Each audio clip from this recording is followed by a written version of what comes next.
Good morning everyone. आज हम लोग जीव विज्ञान में पढ़ाई करते हैं कोशिका के बारे में। सबसे पहले हम लोग देखते हैं कोशिका क्या होता है। जिस प्रकार हमारा घर छोटी छोटी ईंटों से मिल के बना होता है ना। ईंट पे ईंट रख के एक बड़ा सा मकान बन जाता है।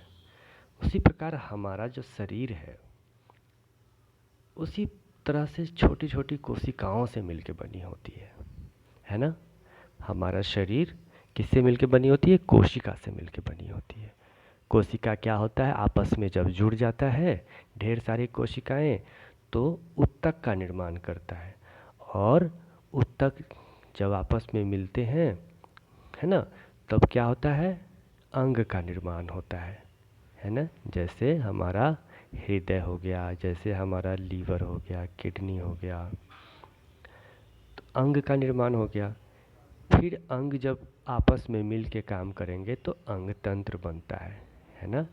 जैसे हमारा तंत्रिका तंत्र, परिवहन तंत्र। तो इस प्रकार जो हमारा पूरा शरीर है वह अगर छोटी सी इकाई से बना है तो वह इस इकाई का क्या नाम है? कोशिका नाम है ना। तो कोशिका जो है, हम इसको कैसे परिभाषित करेंगे? तो कोशिका को कहेंगे कि यह जीवों की संरचनात्मक एवं क्रियात्मक इकाई है।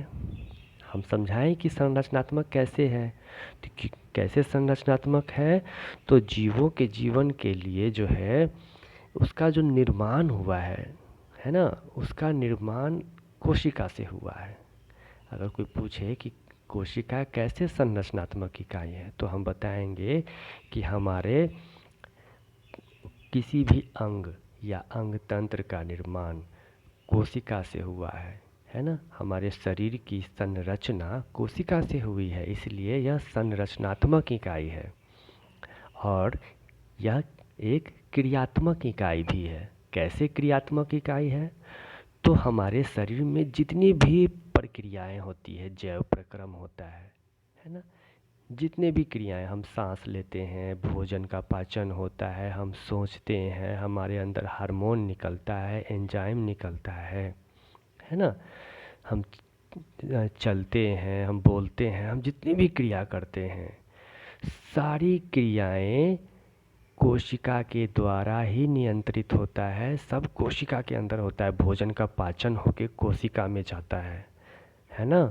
कोशिका में केंद्रक होता है, तो वह क्या होता है? वहाँ पे ऊर्जा, कोशिका में क्या होती है? ऊर्जा का निर्माण होता है, तभी हम काम कर पाते हैं। इसलिए शरीर की जितनी भी क्रियाएं होती हैं वह कोशिका के द्वारा ही होती है ना।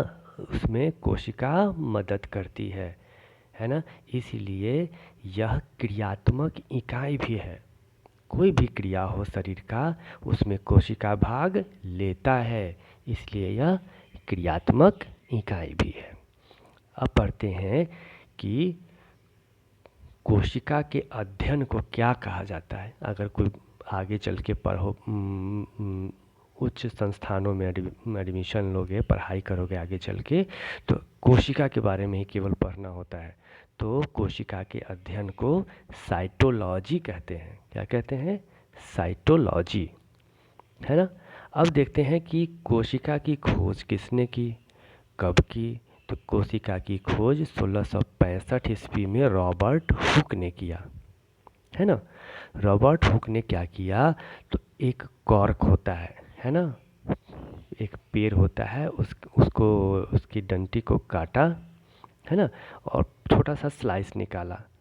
तो वो स्लाइस क्या था? जिसको कॉर्क नाम दिया उसने। जब उसने कॉर्क को सूक्ष्मदर्शी से देखा तो उसमें उसको एक नया प्रकार का संरचना दिखा। कैसा संरचना? तो जैसे मधुमक्खी का छत्ता होता है उसी तरह से उसको कॉर्क में सूक्ष्मदर्शी के द्वारा दिखा।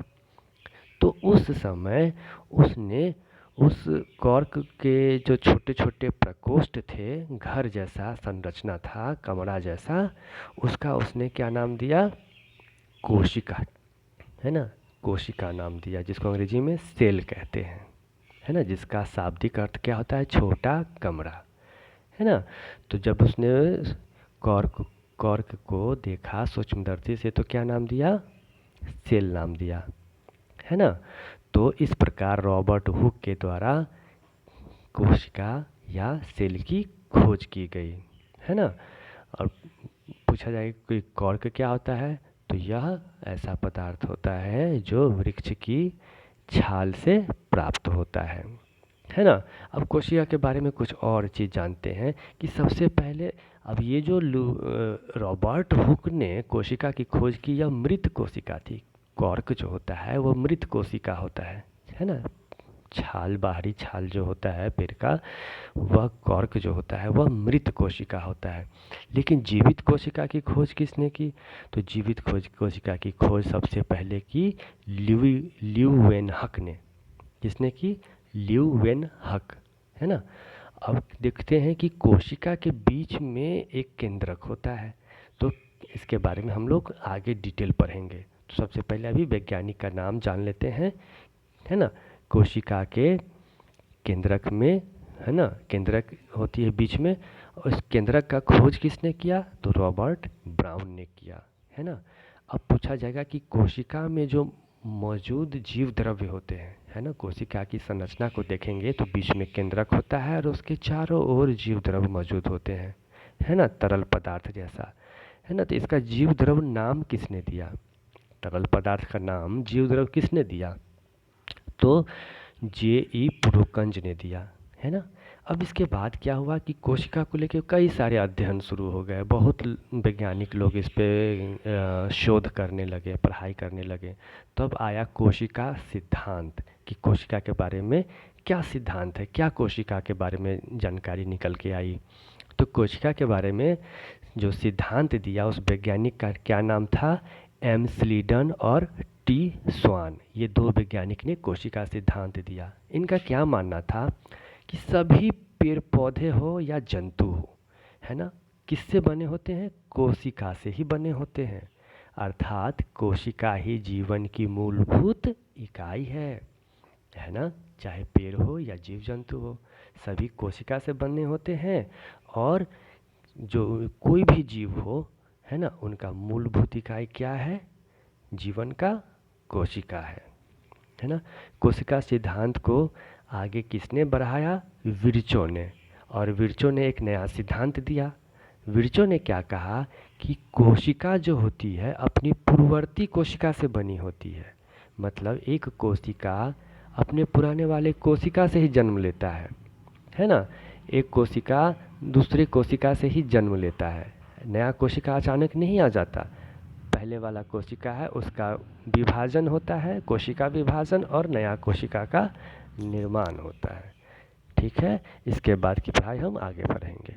Thank you very much.